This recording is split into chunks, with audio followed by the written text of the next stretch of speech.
I think you're muted. I am muted because the breathing, it sounds like I'm in labor. Yeah. So I just mute myself. So relaxing. It's so great. So great. It's so great. I might mute myself during the podcast when I'm not talking because my whole family's home just tonight. So, It's okay. This is, no matter. I think, is this the first time we've recorded at night? I think so. I think it is. Yeah. It's Usually different. we do mornings. Yeah. Most of the time it's Sunday. So this is a little different, but it's interesting. Mm-hmm. Yeah, it's different. Yeah. I'm tired from working all day. Right. So we're all in a kind of a different mindset. But Definitely a different mode. Yeah. Yeah. Hi, I'm Julie. And I'm Caleb. Welcome to Nursing You, the podcast where we redefine nursing in today's healthcare landscape.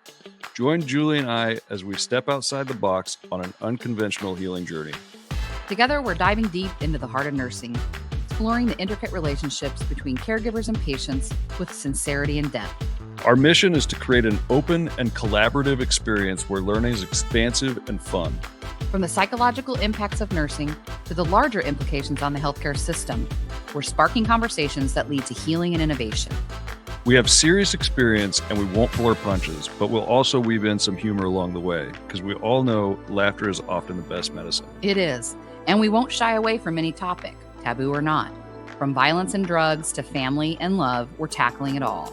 Our nursing knowledge is our base, but we will be bringing insights from philosophy, religion, science, and art to deepen our understanding of the human experience. So whether you're a nurse, a healthcare professional, or just someone curious about the world of caregiving, this podcast is for you. One last thing, a quick disclaimer before we dive in. While we're both registered nurses, nothing we discuss here should be taken as medical advice. Always consult with your doctor or a qualified healthcare provider for any medical concerns you may have. The views expressed here are our own and don't necessarily reflect those of our employers or licensing bodies.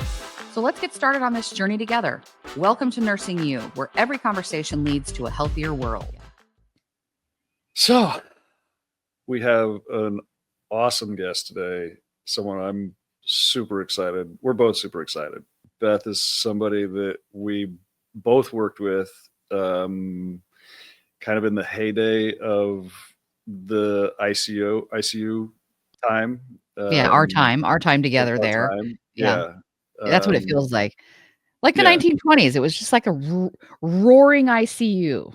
Like the Goonies. Yeah. Up there, it's their time. Down here, it's our time. It's our time. Down here, it's our time. Yes. Yeah.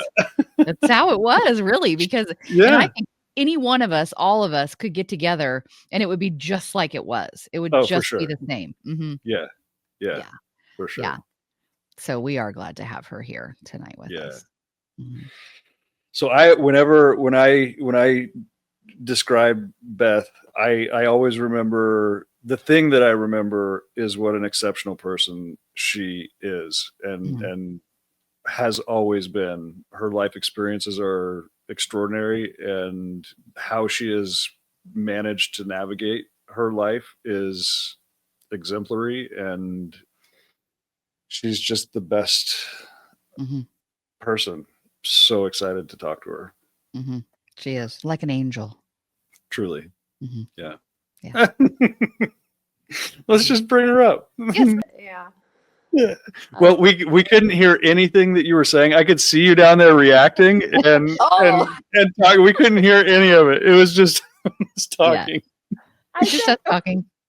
I said I don't believe any of that. But they're all good adjectives, so I'll take it. So I appreciate it. Yeah. I don't know that I'm any of those things, but so where to even start? Where do we even start? Well, so I don't know. You tell me. I'll start wherever. I'm good at telling stories. So. Well, one of the like I was saying before, one of the we like to hear how people became nurses. What were the circumstances that led you to decide to dedicate your life to caring for other people? One of the commonalities among most of the people that we've interviewed, and including ourselves, is we have all experienced something that caused us to kind of think about life in different terms than maybe people who don't choose this profession do. So like, it's almost like there's a compassion trigger that happens within all of us that pushes us in this direction. So I guess start there. Sure. So when I was a kid, like my parents were divorced very young. I was only like one when my parents got divorced, and my mom had me very young. She was 16. So that I say that because it kind of didn't cause, but in a lot of ways caused some of the problems that she had moving forward. So my mom was very sick when I was growing up, and she was a single mom, but she was also an alcoholic, but she had hidradenitis suppurativa and asthma and all these things, but she had really bad hidradenitis. Like she was constantly having surgeries, like excisions of staph under her armpits, under her breasts, and her like in her groin, every place that you'd get them. But she also drank like a fish. She was an alcoholic, so they never healed. And she smoked. So from the time that I was like very little, like we're talking 6 years old, I remember like, because the only surgeon that would ever even touch her was a plastic surgeon that worked up at UNMC in Nebraska, because they were always infected with staph, but they could never close them. They'd always have to pack them. And we were alone, you know, so I would have to pack her wounds. So I was taking care of her as a kid, doing all of her wound packing. And my mom she was an alcoholic. She'd come home and be like blackout drunk. And I don't say this to like besmirch her or anything, but it's just true. Like I remember one time she passed out on the toilet and fell in the bathtub, and she was a big lady. She got stuck in there. I couldn't get her out. I was 8 years old. I remember this very distinctly, but she had an asthma attack in the bathtub, and she was like turning blue. And so I remember like getting her rescue inhaler, and you're trying to like time the inhaler with when she's, you know, doing that. And so from a very young age, I was always taking care of her, you know, like I balanced our checkbook. I made sure that I wrote the rent checks, and she signed, you know, to take them every month. I mean, so I never really had a childhood per se. And my dad was into drugs. So, you know, and in Arizona, so two polar opposite ends of substance abuse with both of them. And then when I would go to my dad's in the summer, and I was always with my grandma, then it was dealing with his stuff, you know, always. So a whole life of that, a whole childhood of that, if you even want to call it a childhood. So, and just seeing how all of that changed them. That's why I've never done drugs. I don't drink alcohol. Like I just seen what it does to you. Not that I judge anyone for doing it. I've just seen it personally in my own life in such a hard way, and how it just individually, my parents and their families, and how it just destroyed everything around them. And so it just, you know, that was kind of how I got started. And I remember the Dr. Holland was the surgeon who always would operate on my mom. And he was such a nice man, and he knew that my mom had issues with alcohol and all of that. And I will never forget, there was a time I was probably 8 or 9 years old, and it was one of the surgeries that she came in for. And he like, because she was always in there, like every month there was something. I mean, it was so bad.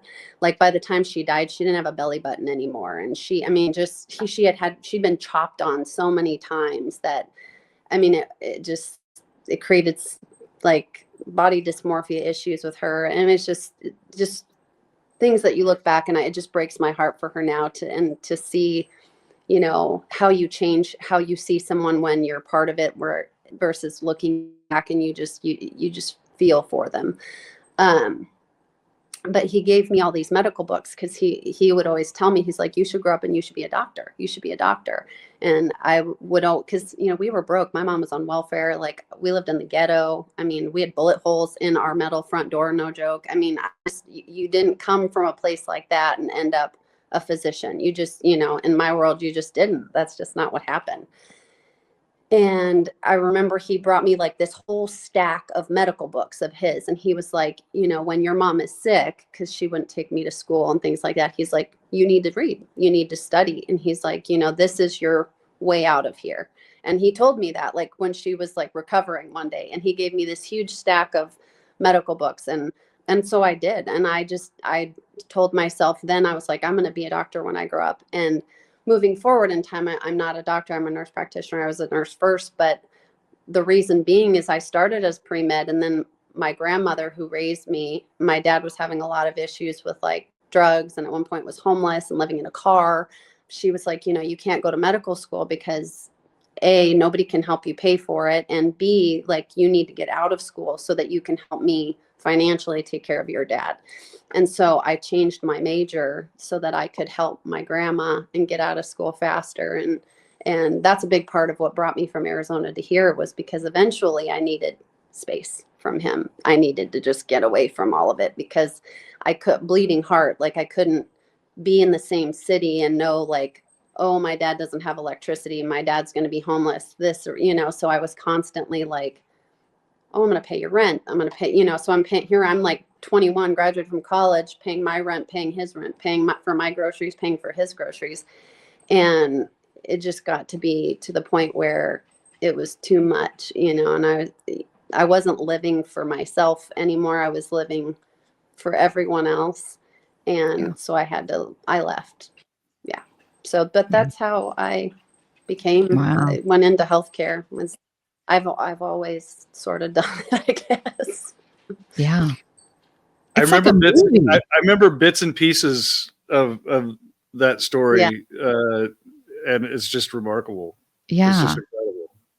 Have you ever gotten in touch with that Dr. Holland? I have. I think I think he's actually passed away. I did look, because he was a dentist first, actually, and then became a surgeon, like went back and became a surgeon like later. So he's like a super doctor. And I actually looked him up not like too long ago, because he was an older man then. Yeah. And I think he passed.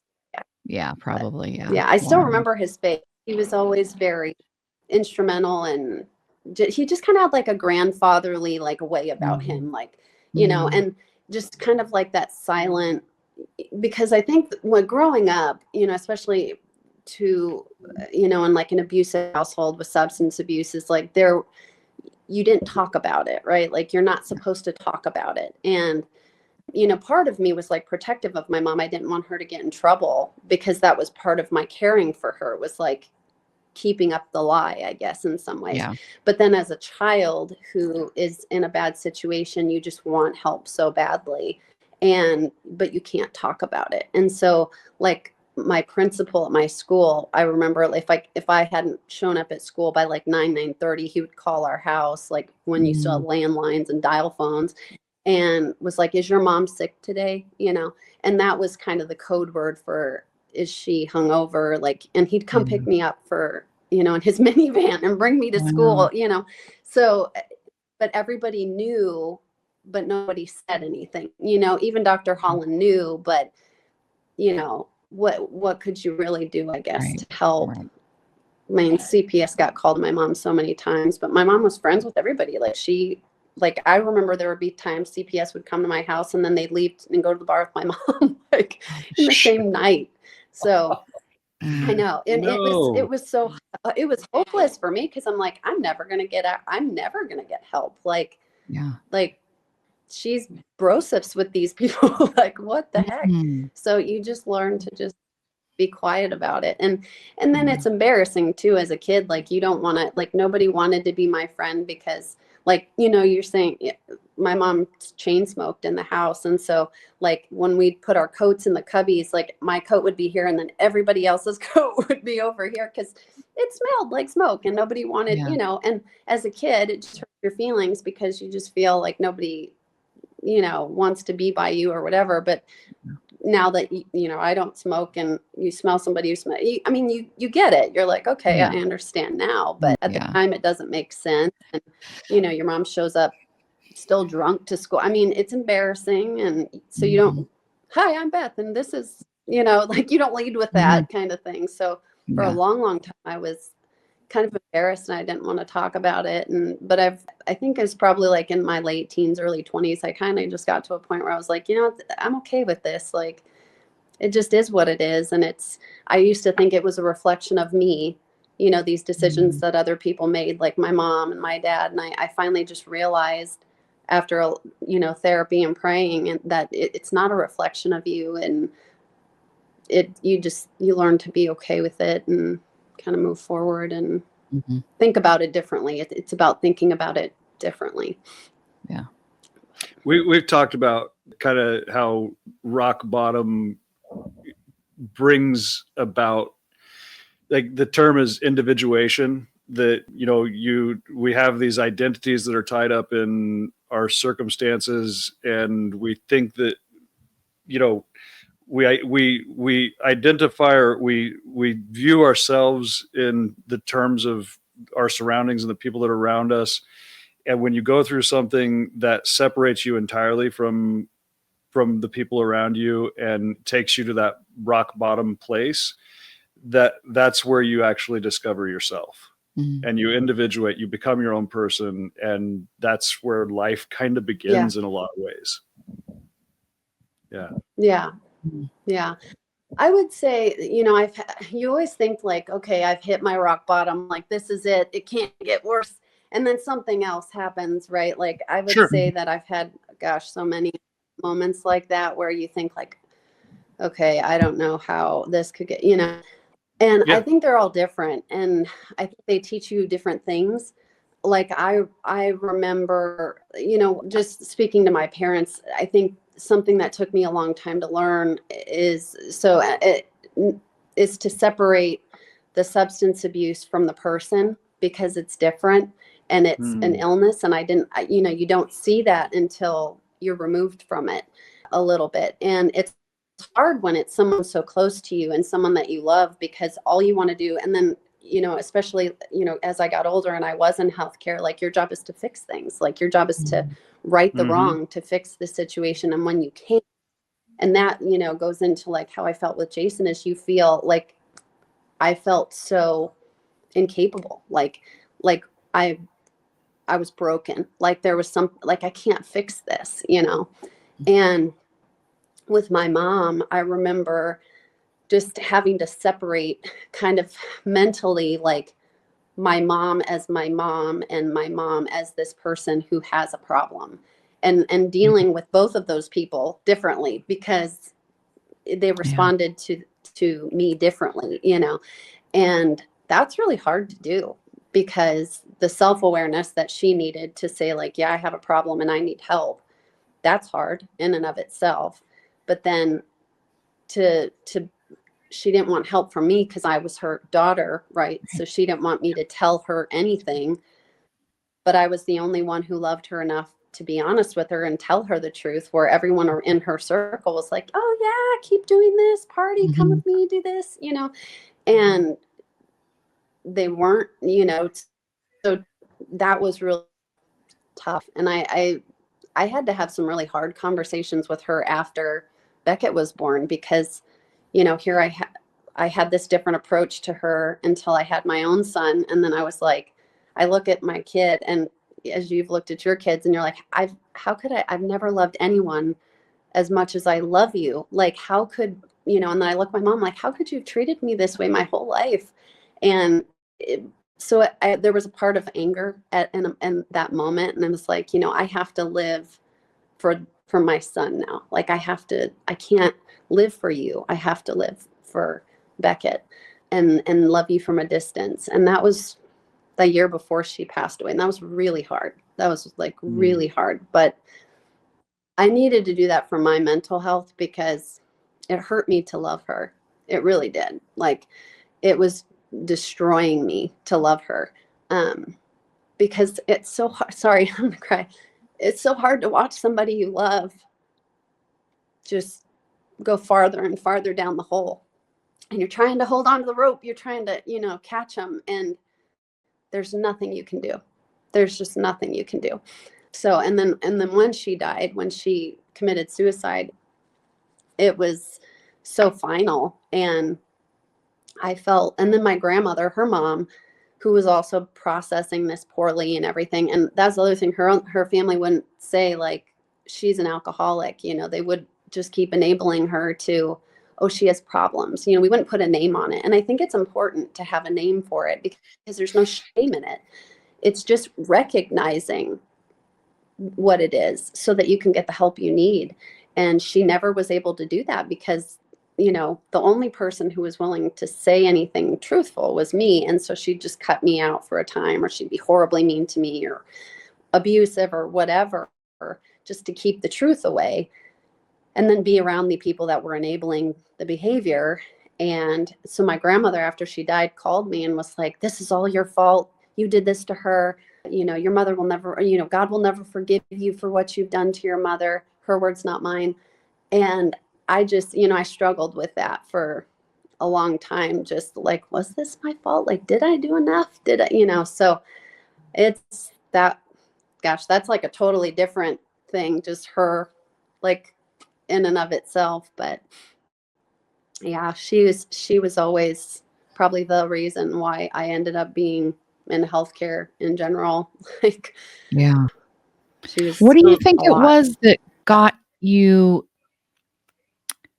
like everyone has kind of like a lifeline. What was it for you that really was able to carry you from that child into the woman who you are, who you became, who you are becoming? Or, how did you go from there to here? Like, did you have something? What helped you the most? Honestly, I think my faith, I can't blame it on anything else. I was always, thankfully, I always went to a little Catholic school, and I always knew, and I don't know if this was just something that was like, that I just knew intrinsically or what, but from a very young age, I always knew that there was something bigger, right? Like that God existed, and that there was, this person that I couldn't see in the world. That was the only person that I had, right? Because my family wasn't around. Nobody wanted to really get involved because it was messy and all that stuff. And then my grandma, who was my dad's mom, who was probably the only person who genuinely cared about me just surviving my childhood, but she was far away. I mean, she was thousands of miles away, and my mom wouldn't let me talk to her during the year. My grandma would give me like a calling card. I don't know if you remember those old calling cards. Yeah. Like at the end of every summer, where you could call, like dial so that it wouldn't show up on your phone bill, because my mom would get mad if she saw it. And so my grandma would give me a calling card at the end of every summer. And, if it was an emergency or if I needed to talk to her. And so I would say, and my grandma used to tell me, and who knows, she may have just said this because I was little, but she's like, you're a special person, like God loves you. And she told me when I was little, and I don't know, I guess this kind of goes back to like faith in God and how much you believe in all of that. I 150 million% do. But she said that when I was very little, like 2 or 3 years old, she was giving me back to my mom to go, back to her time or whatever. And she was just so worried that like I was going to die, like, because my mom would leave me alone, like for days as a young, like she'd lock me in a bathroom, like at 2 or so years old, so that I would be contained and then just leave. Like she'd just leave. And so I didn't have anybody watching me or whatever. And so my grandma, the only reason my grandmother knew was she had a investigator, and like there are actual paper documents to prove all these things, which I didn't know until I was much, much older. But she was so worried that I was just going to die, like that something was just going to happen to me and that I would never even like survive my childhood. And she said that she was praying, like as I was leaving with my mom, to just like a sign that I would be okay, that I would be protected. And she said she saw this giant angel behind me, like walking with me. And so that was just always a story that stuck out in my mind. And as a kid, I would just pray all the time. Like my mom would leave to go to the bar, and we lived in a bad neighborhood. I was kind of scared to be there because there's a crack house next door. I mean, there were people that would come like banging on the door in the middle of the night. I mean, it was just kind of scary. And I would just, every day I would pray at school. Like I'd pray, I'd sit there, and I was so short, I'd pray in my little pew, like, and I would just say, please take me away from my mom. Please take me away from my mom, every day for years. And so I think that was the biggest thing, is just my faith and just knowing that somehow, someday, it would be better. But yeah, it wasn't easy at all. It was bad, really bad. Yeah. So one of the things that you said, you said that you have to separate the illness from the person in terms of addiction.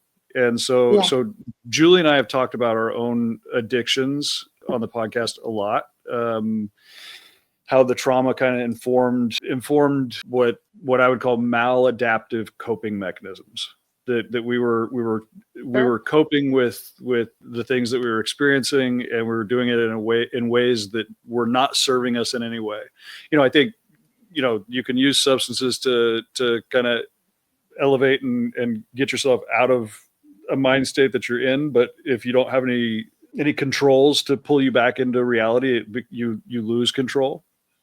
And so one of the things that had to happen in my life was I had to choose to take accountability for myself and just say no, and I had to make the choice.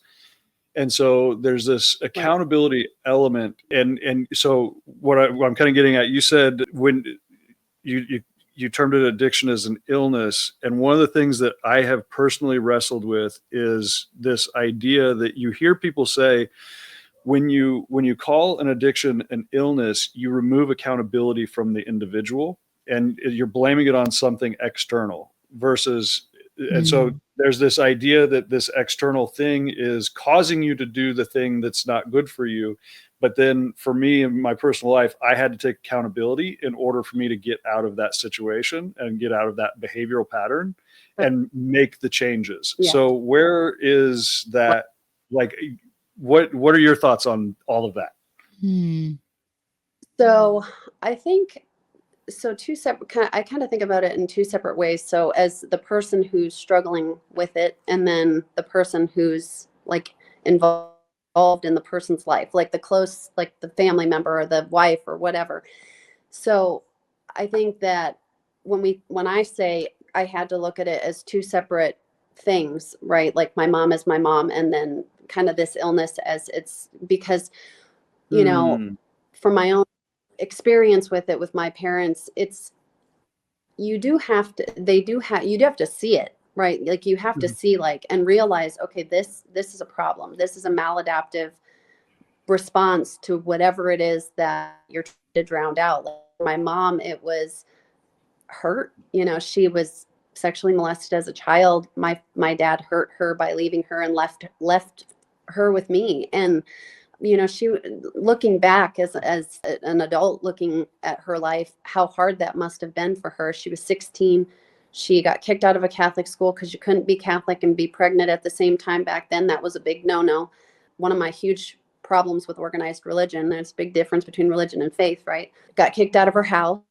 Her parents didn't, so she got kicked out of her home and had to live with my dad's grandma, or my grandma, his mom and dad, because, of the situation. And so nothing that she had to deal with because of me, whether I had, it obviously wasn't my fault. I didn't ask to be born, but, she saw that as being directly related to me. And so she started blaming all these other things, but drowning out that pain and drowning out all those hurts with alcohol, and just to numb it, because the memories and dealing with those were too hard. And the bad thing about her situation is that she just didn't have the support that she needed to help her through those things. Like it could have been different. And my mom, for about 3 years of her life, from the time I was about 17 to 20, she was sober, and like legit sober. And that was probably the best relationship period of time that I ever had with her, where I actually felt like I wasn't her mom, that I was actually her daughter. I mean, more like a friend than a daughter. I don't think I've ever been treated like an actual child by my parents ever, or by anyone. But we went on vacation together. I could talk to her. We could have good conversations that were sound, and like actually talk back and forth, rather than me trying to tell her like, okay, this is the next step. This is what we have to do. This is, all of those, like me parenting her basically. So when I say that, I had, especially for my own mental protection, I had to see, okay, like, this is your mom who has this illness, who she's not aware that, when she's even doing this to herself, like, and I guess you could say you have blinders on in some ways, because when you're trying to, and it's with any situation, doesn't have to be substance abuse. I mean, you see people, like, even in hospice, like with Jason's mom and dad, like, they just didn't want to see it. Right. So, like, the avoidance of something, or like, you see people who are so sick and they are dying, and they're not willing to say, like, okay, now is the time to transition to palliative care, or time to go to hospice. We're still going to keep fighting. They don't know when to quit. And because there's just this gap in their mind of what that means. And I think it's a huge mental hurdle, and everybody's got their own reason, right? The hurdle is different for everybody. So for me, I think that's kind of, I hope I'm making sense when I say I have to look at it separately, because if you don't, that's where people just give up, I think, on people, and they say, like, I can't deal with you. I can't deal with this. And I have to just walk away from you. And I think that's how. Oh, no. No. Oh, no, Beth. I'm going to pause. Okay. So recording resumed. But that's the reason I separate it between person and thing, is I think it's the most fair, also, just because it's not fair, in my opinion, to look at someone and define them by their substance abuse. I think that's unfair to the person, because a lot of times it is a choice, but it doesn't always start as a choice. I believe that. I think it's something that's not done with the intention of, like, oh, I want to be an alcoholic, or I want to be a drug addict, I want to be a pill popper. Nobody's there. It's there's that trigger, that's something that starts it, and then it becomes a choice at a certain point. And so I think trying to be fair to the human, right, the person who is behind all of that, the brokenness that is creating that choice over and over and over, in my mind, it's always kind of helped me see my mom, see my dad as a human, and not just how it personally and emotionally affects me. That's different, I think, for someone who's going through it, because at a certain point you do have to realize it's a choice, and behaviors that have to change, and mindsets that have to think differently as to, like, why you're doing it, or why you're doing anything, that hurts your health or your body or whatever. That matters. It kind of, when you separate it out like that, to me, you remember The Night at the Museum, the movie? Yeah. So there's this idea, like, that the museum is this place. It's like the mind of the character of Ben Stiller, that he's going into this museum, and all of these archetypal figures that he encounters are parts of his psyche. And that, you me dum dum, me want gum gum, that personality is part of his psyche. And then there's, like, the guy that wants to tear everything, and all these different archetypes of personality that exist within his mind. And so when I hear you making that separation, it really kind of creates a beautiful picture in my mind, because it implies that the person has gotten stuck on one of those personalities, and it opens the door, in my mind at least, for the people that are stuck on that character, that if they understood that there are other aspects of character that they can maneuver out of, almost like a wheel that, like, spin this frame and I can be this person. I can change who I am. It gives freedom to become a better version of yourself. Well, or like the phantom leg, you like the phantom leg syndrome kind of thing. People have gotten amputations, but they still feel like they have their leg or they have their toe or whatever. I feel like sometimes when I would listen to my mom, or I'd listen to my dad talk about, if they were willing to talk about why, it was always, there would always be a crutch. It would be the phantom leg, the excuse that wasn't there, you know. And sometimes it was a real, you know, like with my mom, there were real tangible things that had happened, but trying to convince her or my dad, like, you don't need that thing, right? Like, you don't need that, like the phantom leg, like, it's not there. You can be a full whole person without this thing. And then like the slow recognition that the thing that you think is helping you is actually ruining your life, like that just, and you, it's so obvious to everyone around you, but it's not obvious. And that's hard, because it becomes the crutch. It becomes the thing that you go to. It's the easiest thing. You know, and I think sometimes too, like what you're saying, where you can switch, like, you know, I can be this person instead of this person. I think because I remember at one point I went to, it's called Al-Anon. You've probably heard of it. It's like AA, but for the people who aren't drinkers, but they're family members or whatever. And I had to actually go to it for a project for school. And I was like, oh man, how I don't even want, you know, like, I don't want to go there, you know. And all of these people were so angry. And, you know, I remember there was a lady whose son was an alcoholic, and she was so mad at him. And, you know, everybody was there kind of like venting and just being so angry at whoever it was in their life that had an issue with substance abuse. And I just remember, I didn't say much. And I just remember leaving thinking, like, man, you know, we project so much of this blame and accusation on, like, well, they could just stop, or they could just choose not to do this. And we need therapy too, like, like the people who are involved, because the way that we talk to, like the way I would talk to my mom, the way I would approach her, the way, you know, just seeing them as, we stop seeing them as people and we start seeing them as their substance abuse. And that's why I say, for me, it was helpful to kind of compartmentalize how I thought about my mom, how I thought about my dad, because if I let my emotion just completely take over how I dealt with every situation with either of them, I would get upset. Like, I would get mad, or I'd get disappointed, or I'd get sad, because it felt personal. Like, it was them doing that to me, when that really was never what it was. It was never about that. And so by compartmentalizing, like, this versus that, my mom as an alcoholic versus my mom as a person, it helped me to deal with her and to talk to her in a way that was respectful. But I think I have to assume and hope that, especially like in her good parts of her life, that she heard me, you know, that she wasn't just listening, she actually heard what I said.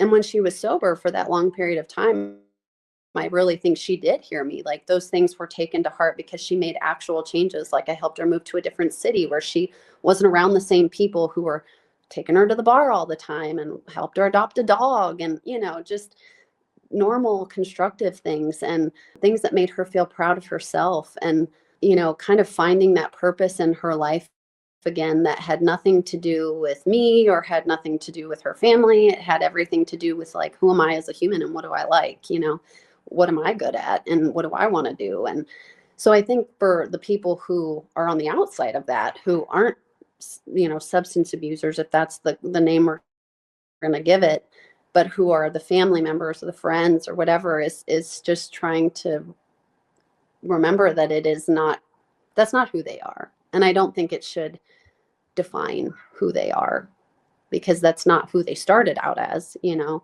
And that's hard, because it's, you know, it is emotional, and it's gut wrenching for everybody involved. So, but that's kind of why I think about it like that.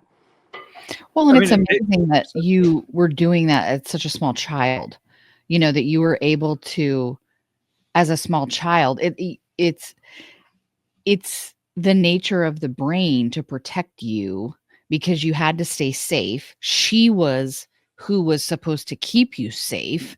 And so you had to, you couldn't be against her. You had to be with her. You had to, you know, it's like you were protecting yourself and saving yourself by doing that, and looking at her, being able to look at her as who she was, which was your mother, and then that she had this like illness, her sickness, because Yeah. she was sick. I mean, even from a Yeah. small child, that's what you called it. That's what it was. Yep. And it's so amazing that children, it's sad that they have to be put in situations like that, but the capability of their brain to endure so much trauma in those younger years, and then even still be like productive adults, is amazing. I mean, really, all that you've seen through your young years, to be where you are today, having gone through that, is, I mean, it's remarkable that It's you incredible. didn't end up an alcoholic, that you didn't, it was like, Yeah. so that's kind of why I asked you that before. There was, but then, you said it, we might've been paused there for a moment, but you explain what you saw when you were 2, when we were on break, when the face of Jesus. Oh, you paused for a minute. Oh, I Oh, did. yeah. Yeah. Yeah. It was okay. Maybe it's just on my side. Yeah, I was 8, and I remember I was it was like my grandma had an old like farmhouse, and so it's kind of like the attic, the little attic, but it's like a regular room kind of thing.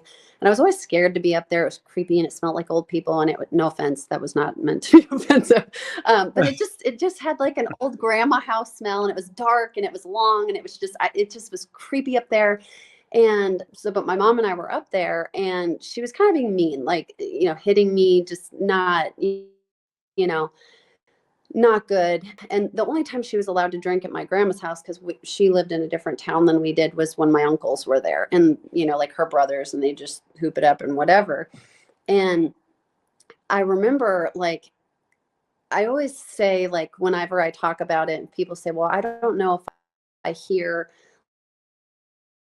like the voice of God when I talk or when I pray, or if I have a dream, and I always say, like, it's so distinct, you'll never not know it, because it's not something you can liken to anything that you have ever experienced in your day-to-day life, because it's not the same thing, right? Your spiritual being and your physical being are not the same thing. And so I remember hearing, not with my ears, but in my heart or in my spirit, my name being called to the right. And in the right, there was in the corner of my grandma's attic, there was like one of those old corner shelves, and on it was like a creepy statue of Jesus and Mary, like the creepy ones you see in a Catholic church that like scare all children. And they freaked me out. And I remember when I looked over into that corner, the whole corner was just white. Like it's not, I use that color as the term, that because there's no color I've ever seen like it. It wasn't like a light bulb. It was just like glistening and white, and it just, everything beyond it was just white and light forever and ever.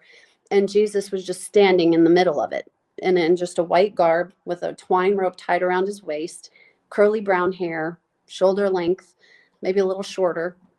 And I just remember, like, I remember just being stuck in this moment. Like, and I felt like I was not in this place.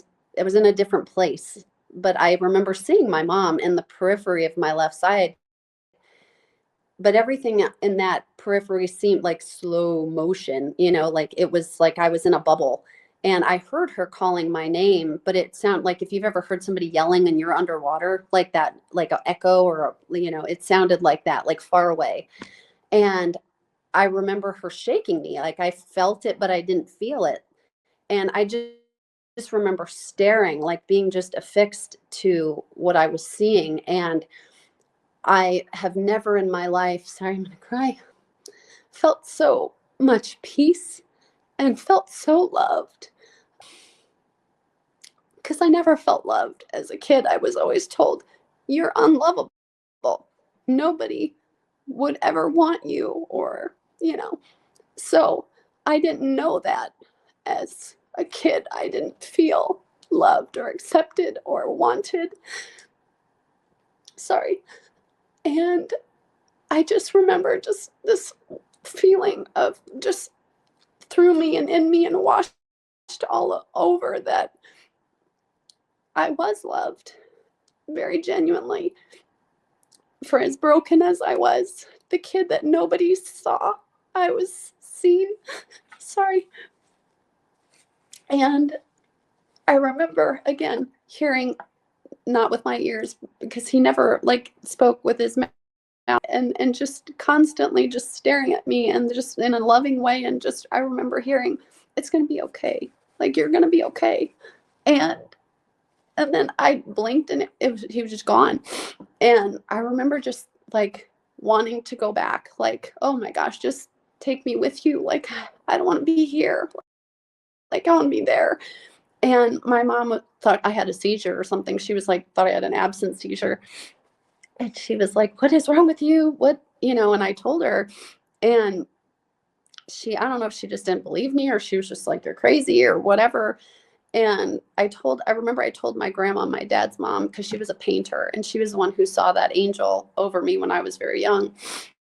And she would always, she tried to paint it. Like, I would try to explain what I saw for years. And she would try to paint like what I was describing, but she would have the outline and she'd have all this up, but the face was always blank because I couldn't describe. Because if you could describe a person with feeling instead of physical features, like, he had physical features, but the feeling is just more overwhelming than anything. And that's why when Betsy brought me that little placard, it just hit me. And I was like, if I could just take that face and put it on the picture that my grandma painted so many years ago, you know, it was that face. And I remember, you know, moving forward as Jason was sick and he knew about this story, he didn't grow up in like a religious household or a faithful household at all. And I would say arguably I didn't either, but he always wanted to hear that story. And I think it was very comforting to him to just know, because he was scared, and to know that that's where he was going. And I was a little jealous, you know, because it's like, man, where you're going, I want to be, because, man, there's nothing that, you know, everybody would want to feel that way.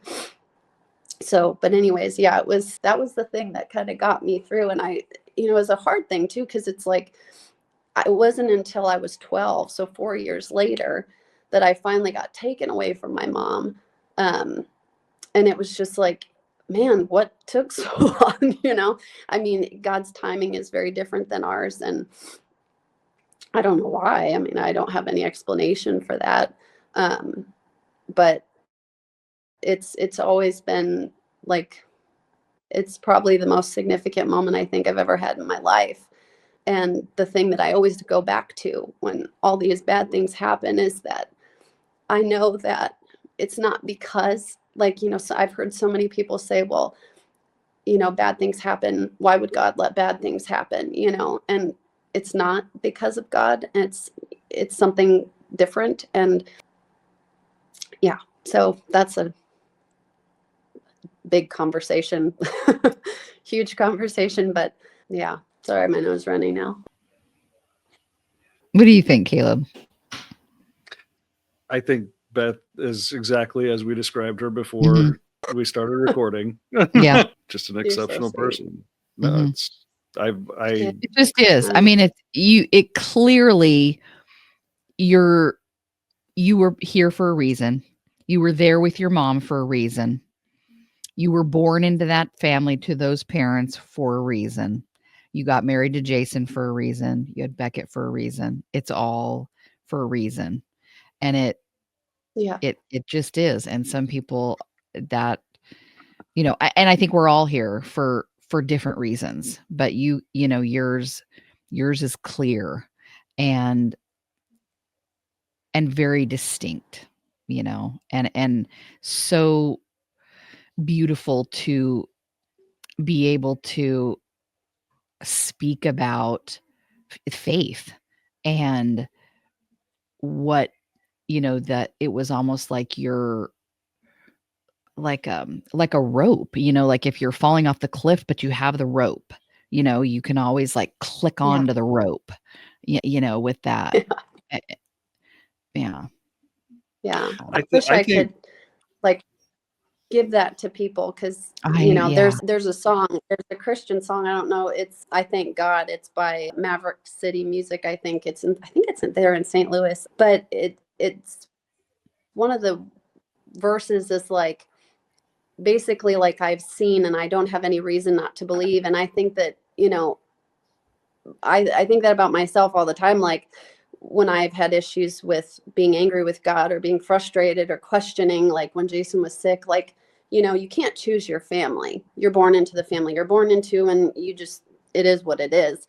But Jason was the first person who chose me. Like, he loved me broken and with all the flaws and all of, like, knowing all the bad things. And like, I never ever, anybody I ever dated, I never introduced them to my family, because like hard no. Hard no, like that's not going to happen, because they might not love you, or they might judge you, or they might define you by where you came from. And it was always very scary for me. And it wasn't until I met Jason when I realized, like, he kind of taught me that you are lovable, and that there are people in the world that can love you broken. And that brokenness doesn't have to define you either. It can, you can still make something of that. And so when he got sick and I realized, he was his stage 4 cancer from the beginning, and it just felt like a sucker punch, like having gone through all that. And then I feel like, I get out of, I come here, I move here from Arizona, and I'm like, okay, I finally have breathing room. Like, I'm going to start my own family. I'm going to be kind of free from this in a way. And then here we go again, and it's like, it just felt like a sucker punch. It's like, now this, now I have to lose the one person that I chose. And but those, and then I have those moments where I'm like, man, God, do you even like me? Like, what the heck did I what did you be confused with another Beth along the way? And right. But then I think about that song, and it's like, you don't have any reason to not believe. Like, you've seen, I know 100% that God is real and heaven is real. And I had, this is another thing we could talk about with Jason, is after he died, I had a couple very distinct dreams that I know were vision, like that they weren't normal dreams. And it was just so, it's grappling, like this journey of faith that we have in life and how it affects everything. And I wish that I could give that vision, that memory of mine to every person that struggles with that, because just to know that there's somebody in the world,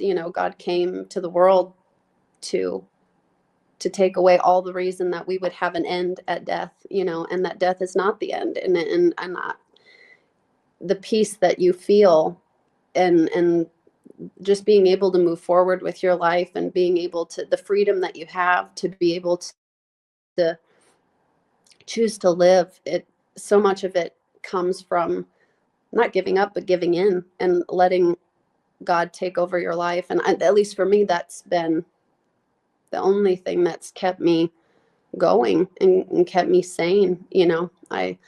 I couldn't have done it. I should have been a drug addict or, an alcoholic. There's no reason, I had family members, like I was telling you, Julie, like the product of a black sheep is always a black sheep. They were telling my grandma, like, don't bother with her, give up on her. There's no reason to even waste your breath. And that's hard, as a kid, when you're always trying to just defy the odds. You're already coming from nothing, and then everyone's telling you you're never going to be anything. And I was like, well, you don't know me. I'm going to do whatever you say I can't do. I'm going to do it 10 times better than you thought I was going to do it. So it's, you go to about proving it to everyone else, but also proving it to yourself that you can do hard things, but you can't do it alone. And I didn't have any physical person, so God was the one that I wasn't doing it alone, Yeah. because you chose the biggest one. Yeah. You chose the biggest one. That's good. Yeah. Yeah. It's an amazing story. I think it's a little bit tangential to everything that you've been saying, but one of the things that has always stood out to me is how positive you are. And for me personally, I had, part of my decline and part of my rock bottom was just a lot of anger for some of the same reasons that you mentioned, like feeling like, every ICU nurse, probably every ER nurse goes through a phase where it feels like death is following them, where you don't go to the hospital without a death. I mean, I remember mine was fairly early in my career, and it was like a 3-month stretch where I didn't enter that building, where I didn't code either my patient or someone else's patient on the unit, or responding to a code on the floor, or, whatever. There wasn't a single time that I entered those doors. And so you do think that it's you think there's something wrong with you, and it makes you question everything. It makes you question your reality. And for me, it almost gave me a sense of self-entitlement, that I became more selfish. I became angry, and I think outwardly I would probably still present it as nice and caring, but internally I was very angry and mad, and the journey out of that has been, whenever I start to complain, even in my own mind, if it's just, because that's where it starts, is in your heart and in your mind. And whenever that starts for me, I immediately, it's easy for me to recognize it now. I just start saying, thank you that I have this warm blanket on this cold night. Thank you that this couch is so soft and comfortable, and that I get to sit here with my friends and have an amazing conversation with them, and connect in a meaningful and deep way. So I have that practice in place. You've been on such an incredible journey, and I know that your faith is integral to how you have navigated all of the mental struggles that come along with the experiences that you've had. Is there anything, I had to have a very intentional process of cultivating joy for myself. Are there is there anything that, any practical thing that you did to that we can hand over to our audience that you've done to, is there a mental switch that you flip that says, I'm not going to be angry. I'm going to be this person. Is there, do you have any? I think that No, there's no magic trick, right? I think that no matter how faithful you are, no matter what, you have human emotions, and you're going to go through all of those emotions, right? You're going to be angry, you're going to be disappointed, you're going to have all those same things. And kind of going back to what you were saying about, you felt like death followed you. I have, and I still struggle with this sometimes, even though there is a part of you that knows better, right? But you still, it's that human part of you that takes you back to that place of doubt and negativity where, I have felt, and I've been in really dark places in my life before, and again, still struggle with it sometimes now, is where you say death follows you. It's I feel like I lose everyone I love to death, I've lost. We do. We do. And I don't have a lot of people, right? I've lost my mother. I don't have a relationship with my dad. I don't know if he's dead or alive. I haven't spoken to him for years. And the last time he called me was for parenting advice. And it was just not a good conversation. And so, I've lost my husband. I've lost my grandparents that raised me. I've everyone that's close to me dies. Everyone, my family, that I'm really close with. And again, I haven't had a lot of people, I was adopted and my family wasn't involved when I did live with my mom. So I've never been super close to any of them. So, I just feel, and then, after Jason died, then my son got diagnosed with type 1 diabetes when he was 10. And it's there's this constant thing that's trying to kill my son all the time. And there are several moments where I just feel like, what the heck did I do, to have this, it's like, it makes you not want to be close to people because everyone you're close to, you lose. But then just remembering that that's not it, it seems like sometimes that's it, but that's not it. And everyone's journey, however long or short, is their own. And I think the thing that makes me feel better sometimes about, or just to be, being positive, is, like you said, just trying to have a grateful heart and remembering all the things that you're blessed with. We're blessed with the fact that we're just sitting here breathing, right, ourselves. We don't have a trach like your friend's son. We don't have, some of these, just, I don't have type 1 diabetes. I wish I could take it from my son, but like, just simple things. Sometimes people, I have nothing.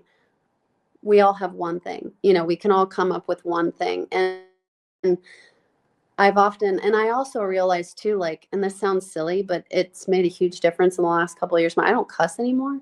And it sounds crazy, but like, I saw it on this Christian podcast. They were talking about how not cursing is in the Bible. I was like, that is not in the Bible. Like, whatever. That's such crap.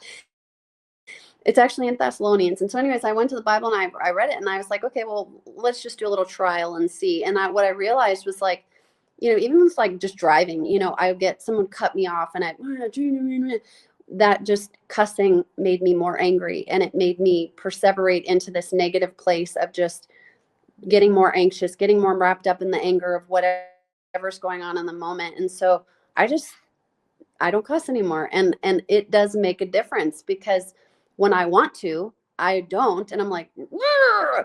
But then it just immediately like de-escalates yourself when you don't say the thing that you want to say so badly. You're just over it, because it's something so weird about the domino effect of what it does to your brain. Like, all of a sudden tip over this domino effect of negativity, and you just get so much more angry. And then you get mad, like, this brings up this, and this makes me more angry because then it reminded me of this thing that happened, and I was really surprised by it when I did my little like experiment. And I was like, you know what? I'm not going to do that, because I don't need any more reasons to be mad. Like, no, thank you. And just small little things like that. And just, finding the joy in things that, staying off social media sometimes is helpful, because I feel like that can be really negative for me. Like, everybody puts their highlight reel on there, obviously. And then we go into what we do of comparing and whatever. And it's like, man, I know that that's a lie, that's a raging dumpster fire. And, there's some things that are good on social media, but then there's a lot of things that are just bad. So I don't know. I pray, I don't cuss, and I try to really focus on like just small things, because I don't have a lot of people. Like, I have a really hard time like trusting people. I've gotten better about it as I've gotten older, but like, to your point, like, I feel like everyone I love, I lose. And so I just feel like everyone comes into your season for a reason, Mm-hmm. And so I just I internalize things quite a bit. And when I say I pray all the time, I pray all the time. And it is my thing that helps. And yeah, so there's not a magic key. Everybody's going to get mad. Everybody's going to have their moment. And I think letting yourself have emotions is important. Like, trying to just be happy all the time is unrealistic. And saying you're okay when you're not okay is not realistic either. Like, it's okay to not be okay. And then, but having your moment and then recognizing that emotion and dealing with it and then moving forward is important. Because when we get stuck in the emotion that we're in, or keep going back to it, keep going back to the anger, back to the hurt. And my mom did that all the time. She'd get depressed about something, or she'd have a memory, and then she'd just keep going back to this place that was years ago, right? Like, so long ago it happened, but we kept going back there, kept going back, and weren't going forward. And I think that it's so important. Like, when my son got diagnosed with type 1, like, he's so happy and outgoing and positive, and like, he's like the best human ever. And I've never seen him depressed until that moment. And it was scary for me as a mom, but like, having hard conversations with him about suicide, about feeling real feelings, that it's okay to not be okay. It's okay to not be happy all the time. Like, you don't have to just, like you said, just put on a happy face and pretend that you're okay. Because people can tell. Like, I would work with Sure. you at night, and you were, people that are not trying too hard. That's not nice, but like, you're overly funny, you're overly joking, because you're compensating for that. You're trying very hard for people not to see, and not everybody picks up on that. Not everybody sees it, but you also don't want to go up to somebody and be like, "Are you okay? Like, are you for real okay?" But I feel like maybe we should more, because and I have more as I've gotten older, because I think people are afraid to ask for help, or afraid to say they need to talk to somebody. And I think I do that too, because I didn't have anybody to talk to about so many things in my life, and I felt so alone, and I felt so, it's such an isolating feeling. So I will, like, if I see somebody doing that I know now, I'll go up and be like, "Are you okay? Like for real okay?" And a lot of times it opens up a door to a conversation that you would have never had otherwise. And like, when I saw Julie's post about, talking about, I was like, if it can help one person, I'm in, because I've been in that position where nobody wanted to listen, nobody wanted to be there, no, and it's a terrible feeling, and not everyone can get out of it on their own, and I, like I said, I didn't do it on my own. But I mean, not everybody kind of, like, we tend to go back. We can tend to go back to the bad feeling, back to the hurt, back to the whatever it is. And then, like, it's like a toilet bowl. Like, how do you get out of it? It's just, you just circle down, and it just gets worse and worse. And I mean, I think that's what nursing you is. I mean, when someone asked me today, actually, where my life is going, what if you were to do if you were to, like, where's your life going, and what is your purpose? And my response was, well, I don't know where my life is going. No one really knows that. But my purpose is really tied up in the work that Julie and I are doing with Nursing You, because if we can, because we are the most compassionate and caring subsect of society. And if we can help that demographic, because nurses are killing themselves, like, it is happening, it's a crisis. If we can help the most compassionate, kind, and caring subsect of society, that affects that the reaches of that work, it stretches so far.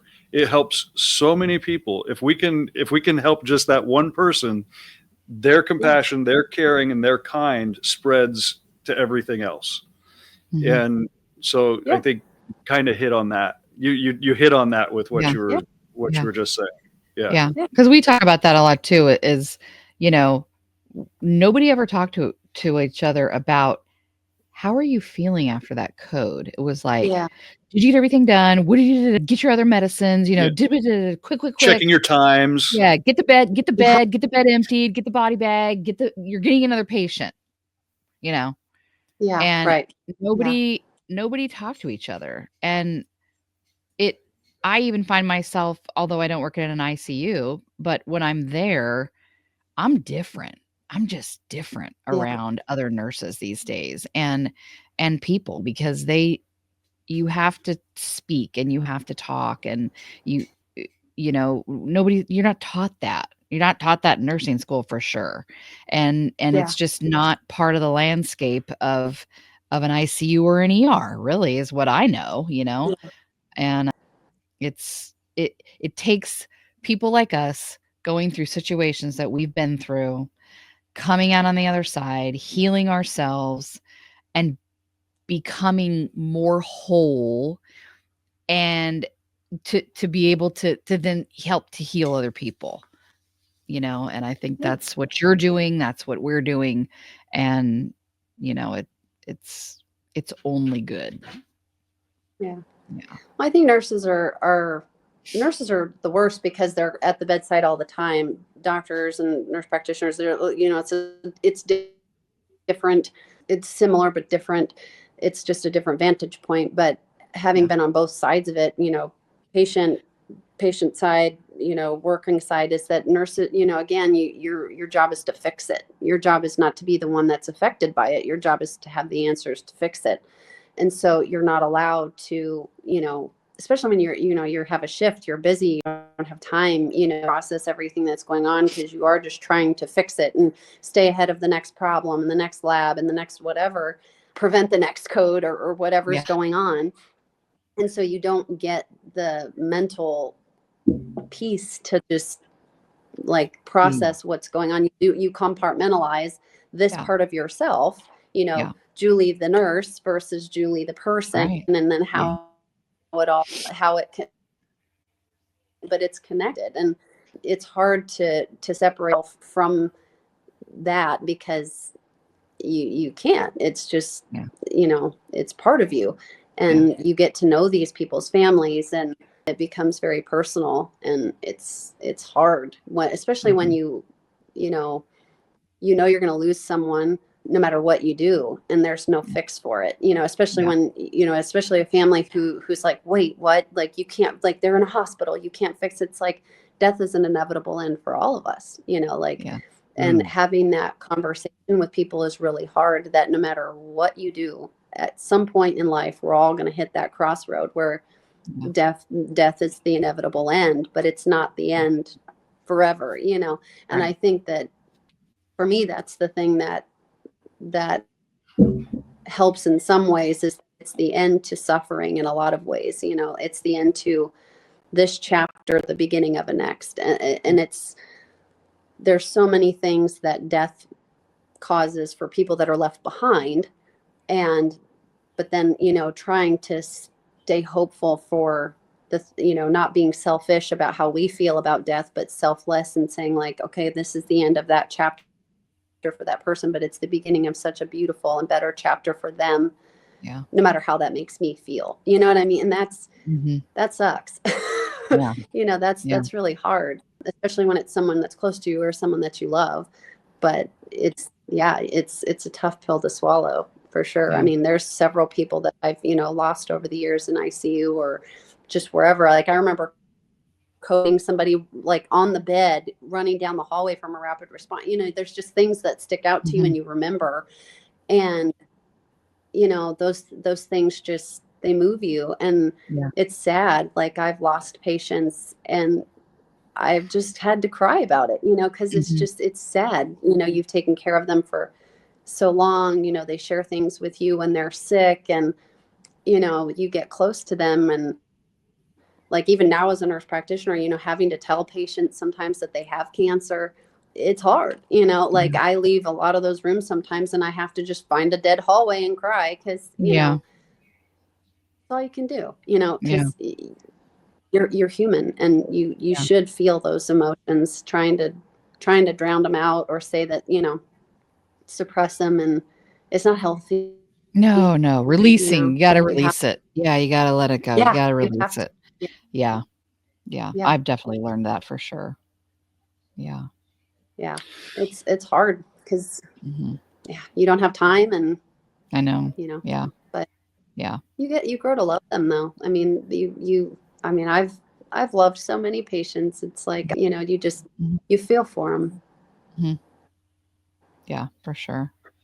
Well, we're closing in on time this evening. We have this storm coming, and I have to still be getting go get prepared. Your car.